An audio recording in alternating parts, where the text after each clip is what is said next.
Olá, tudo bem? Pessoal, no vídeo de hoje eu quero falar sobre o uso dos conceitos. Bom, em aulas anteriores já tivemos oportunidade de falar um pouco sobre verbetes, dicionários, enfim, o uso dos dicionários na pesquisa científica. Falamos também um pouco sobre como nós podemos utilizar desses verbetes na nossa pesquisa. Bom, é comum que os historiadores, os professores de literatura, os pesquisadores na área de letras, história, filosofia, ciências humanas em geral, utilizem conceitos. Na verdade, o que é um conceito?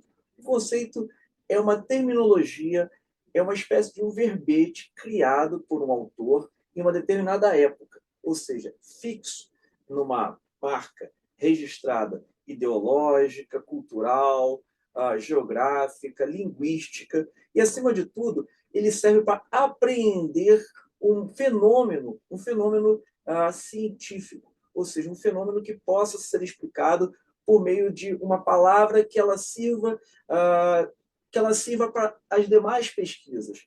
É interessante pensarmos que o uso dos conceitos é extremamente importante na pesquisa científica, mesmo porque a linguagem científica ela é fechada, ela é hermética.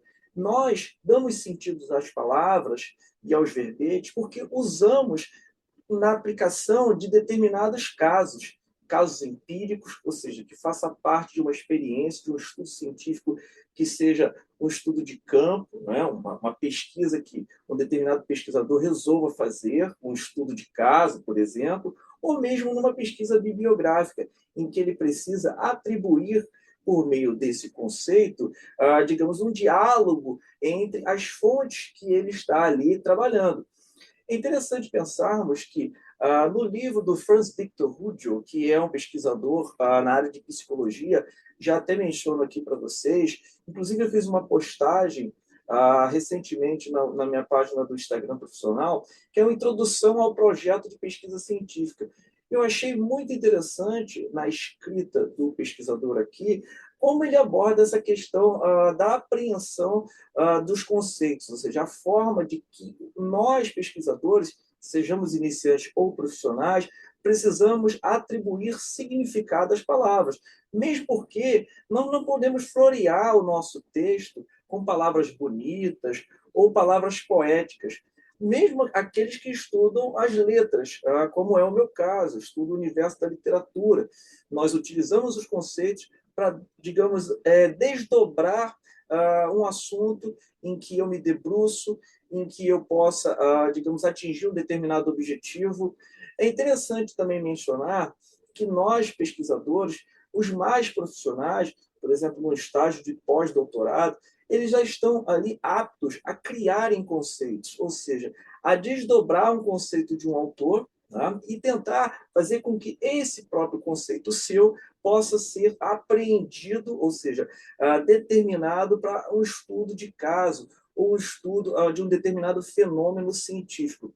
Eu vou aqui dar um exemplo para vocês. Ah, Quando eu escrevi um artigo sobre o aspecto da melancolia na obra de Lima Barreto, um texto que eu tratava sobre o estudo do diário íntimo. O diário íntimo é um diário que Lima Barreto registrava todas as suas andanças pelo Rio de Janeiro de época e tudo. O meu artigo ele foi reprovado em uma revista porque o parecerista solicitou que eu pudesse delimitar o que significa melancolia. Porque a palavra melancolia, ela, naquela época em que Lima Barreto escreveu o texto no Diário Íntimo, que foi durante os 41 anos de vida dele, né, no final do século XIX, início do século XX, Lima Barreto morreu em 1922, né, bem no ano da Semana de Arte Moderna, a palavra melancolia tinha um formato, tinha uma carga semântica. Ou seja, então eu, pesquisador atual, eu preciso lidar com as temporalidades distintas.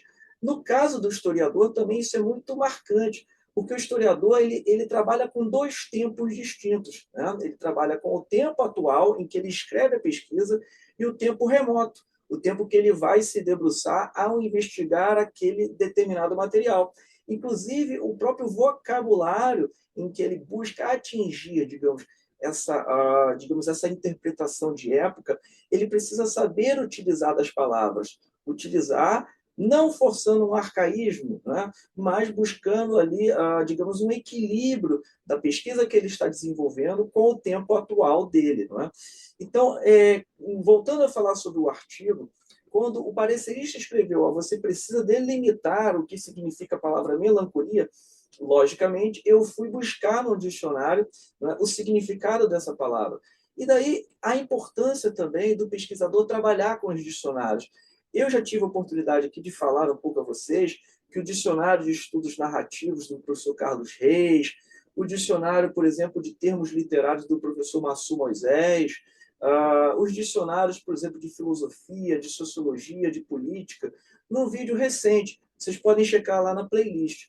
Bom, mas voltando um pouquinho mais aqui às formulações do autor Victor, do Franz Victor, tá? Eu preciso aqui pedir licença a vocês para fazer algumas leituras, para que vocês possam entender um pouco mais das reflexões do autor sobre essa questão.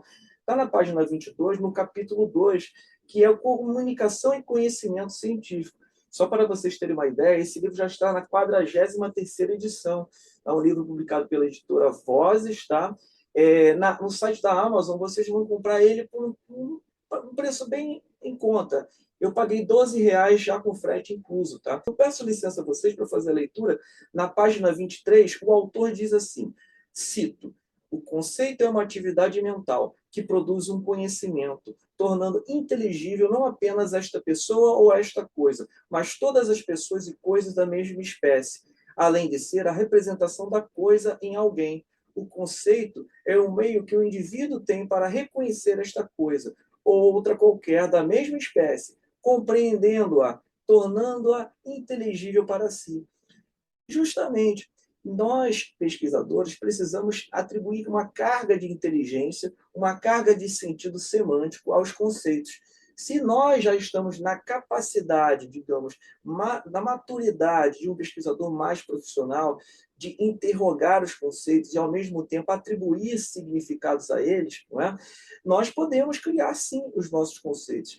Por exemplo, no meu pós-doc, que eu realizo atualmente, eu trago uma questão da interpretação do espaço no romance histórico. E para conseguir realizar, atingir esse objetivo, digamos, de verificar como o escritor ele representa os cenários, a ambientação, o espaço de época, eu trago um conceito como é o espaço didático histórico,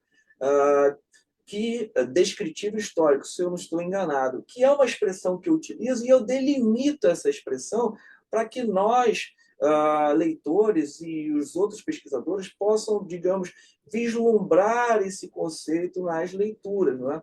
Então, vocês estão entendendo? Quando eu não consigo, digamos, identificar um fenômeno na minha pesquisa científica, em que outros pesquisadores já se debruçaram e, ao mesmo tempo, também formularam outros conceitos, porque o espaço no romance já é muito estudado, tá? É uma categoria narrativa, digamos, não tão estudado, mas já estudado por muitos autores. E, apesar de eu ter lido todos esses autores, eu não encontrei, digamos, um cabedal teórico suficiente que pudesse remeter luz à questão do espaço histórico. Foi por isso que eu crio, digamos, o conceito no meu relatório de pesquisa. Tá? O relatório ele ainda está em formulação, né? Porque eu pretendo, digamos, finalizar e depois eu pretendo até publicar esse material. Mas agora, voltando um pouquinho mais ao texto do Victor, do Franz Victor, né? Ele diz o seguinte, os conceitos que alguém, na página 23 ainda, os conceitos que alguém atualmente possui não apareceram de repente, de uma só vez, mas foram formados progressivamente e o processo de da formação contínua. É aquilo que eu disse a vocês. Por exemplo, o Todorov, quando cria o conceito de literatura fantástica, lá no final da década de 60, inclusive ele publicou um livro sobre isso, Introdução à Literatura Fantástica, ele vai, digamos, averiguar em que medida obras da literatura estrangeira, né, a literatura, digamos, universal, elas promoviam o aspecto do fantástico. E ele cria esse conceito dizendo que o fantástico está inerente, se eu não estou enganado, à própria percepção do leitor com o estranhamento da obra. Ou seja, Quando nós temos um estranhamento, né, esse fantástico ele corrobora para que você, digamos, identifique isso na obra. Ele vai enumerar outros exemplos para dizer essa questão da formulação dele. Então, estão percebendo que aqui, como o próprio autor Franz Victor utiliza essa palavra formativa, o conceito é algo em formação, né? É algo que é desdobrado ao longo das décadas. E mesmo porque as palavras ganham significados diferenciados, digamos, de décadas para décadas, né? As palavras elas se modificam o sentido delas. Uma ótima referência para entendermos essa questão da linguagem, na história, digamos, a linguagem utilizada também como forma de, digamos, de abstração teórica é o livro do Michel Foucault, tá? Um pensador francês, não é? Nós já conhecemos, né? Que de fato escreveu vários outros livros, não é? Como a História da Loucura, né? Enfim, a questão dos manicômios, né? Ele era um médico psiquiatra, então fez muitos estudos relacionados à loucura também, que é o livro As Palavras e as Coisas, né? E uma das passagens mais significativas do texto do Michel Foucault, que inclusive eu cito nas minhas pesquisas, é que ninguém tem direito a falar de tudo, digamos, sobre qualquer coisa, em qualquer tempo ou espaço. O que ele quer dizer com isso, por meio dessa passagem? Não é? É mais ou menos assim, em outras letras. Tá? Ele quer dizer o seguinte, que todos nós, pesquisadores, nós devemos dar sentido no tempo e no espaço das palavras. Ou seja, o conceito ele está localizado em uma temporalidade e um espaço bem definido, bem regrado. Então, voltando a falar um pouquinho do texto aqui do Franz Victor, ele diz o seguinte: um dos pontos mais fundamentais para o desenvolvimento intelectual do ser humano consiste no alargamento, aperfeiçoamento e aprofundamento dos conceitos, dando ao indivíduo uma visão cada vez mais precisa e adequada de si e do mundo em que vive. Essa palavra precisa, ou seja, objetiva, é mais ou menos por aí que ele vai delinear que toda pesquisa científica ela enseja palavras que remetem significados, digamos, dignos de cada autor. Né? Eu não posso falar, por exemplo, das palavras fora do lugar, que é uma formulação do Robert Schwartz, do crítico Robert Schwartz, que ele escreveu um livro chamado O Mestre da Periferia do Capitalismo, em que ele se debruça nas obras Memórias Póstumas de Brás Cubas, Dom Casmurro e Quincas Borba, se não me falha a memória, esses três romances, para delimitar que os conceitos estudados, digamos, que as ideias que vinham de fora não poderiam ser adaptadas em terras tupiniquins, digamos assim, né? Então, vocês estão percebendo que as ideias fora do lugar é uma formulação do crítico Roberto Schwartz, assim como a literatura fantástica é do Todorov. Então, são expressões, conceitos que são formulados para entender um fenômeno científico. Né? Agora, continuando um pouco mais, ele diz assim na página 25, um conceito é adequado quando nele se encontram todas as características próprias que o compõem. Caso contrário, é inadequado. Assim, por exemplo, conceituar bom aluno como o que tira boas notas é inadequado, pois faltam outros elementos como dedicação aos estudos, não é? Participação em atividades discentes, responsabilidade em sua própria formação profissional. Ou seja, nós precisamos caracterizar por que esse aluno tira boas notas. Isso que ele quer dizer. Nós precisamos circunstanciar a produção desses conceitos. Não é? Explicar por que eles existem e por que nós criamos esses conceitos. E delimitar também. Isso que é interessante. Não basta eu lançar esse conceito no meu texto. Eu preciso desdobrar e explicá-lo com as minhas palavras. Aí que também eu posso atribuir um significado. Já estou terminando aqui a leitura do texto do Victor, do Franz Victor, mas outra passagem interessante, que ele diz o seguinte: a condição, na página 26, a condição para nos comunicarmos bem com os outros é apresentarmos convenientemente os conceitos e utilizarmos-nos apropriadamente das palavras ou termos. Estes, como sabemos, são constituídos por um conjunto de sinais visíveis, que podem tomar a forma de sons, palavras ou termos orais, ou de traços, palavras ou termos escritos. A palavra é empregada com a finalidade de transmitirmos aos outros o que se passa dentro de nós, nossos pensamentos e sentimentos. Então, o que ele quer dizer com isso? Toda palavra que é utilizada num texto científico, ela tem um significado, como eu disse a vocês, no tempo e no seu espaço. Nós não precisamos enfeitar o texto, nós precisamos, digamos, dar formato a essa palavra, dar um sentido a ela, um sentido que corresponde ao autor, que corresponde ao que você está querendo dizer, a forma que você maneja o seu discurso científico na sua produção, seja num artigo, seja num TCC, seja numa tese ou numa dissertação de mestrado. Nós precisamos saber articular esses conceitos. E como eu disse a vocês, nós não podemos cometer os anacronismos. O anacronismo é como quando eu utilizo um termo recente, digamos, uma terminologia de interpretação minha, atual, né, que eu estou aqui no século XXI, na segunda década do século XXI. Por exemplo, se eu desejo falar de feminismo, né, eu não posso falar de feminismo no século XIX, na obra Lucília de José de Alencar, no Senhora de José de Alencar. Feminismo é um conceito formulado pela teórica por teóricos como, por exemplo, estudados por Judith Butler, Simone de Beauvoir, Simone Pereira Schmidt, que é uma professora da Federal de Santa Catarina. Então, inclusive foi minha professora. Então, os conceitos foram criados por esses professores, por esses teóricos. E também, digamos, eles foram criados no século XX. Situação diferente do que eu poderia tentar desmembrar esse conceito em obras publicadas no século XIX. Mesmo porque o conceito, digamos, a questão da mulher, do perfil da mulher no século XIX, é completamente diferente do que é hoje. Vocês estão entendendo?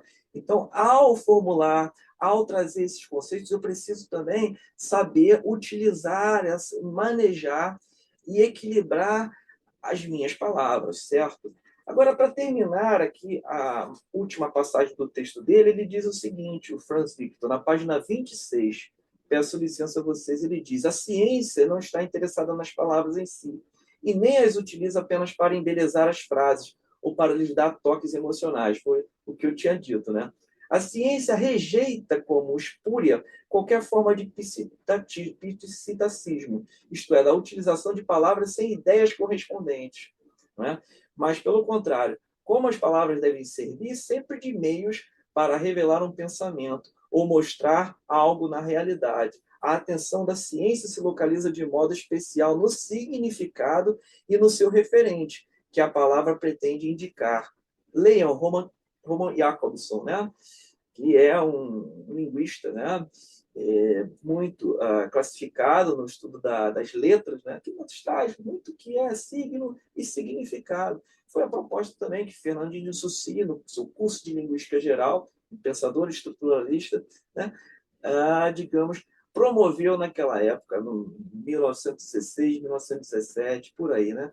Bom, eu encerro por aqui as minhas considerações acerca dos conceitos. Quem gostou do vídeo, dê um joinha, participe, se inscreva no canal para quem ainda não é inscrito, escreva nos comentários se vocês estão utilizando os conceitos da forma correta, se vocês têm algum desdobramento a ser feito sobre esse assunto tão curioso, tão interessante, tão importante na pesquisa científica.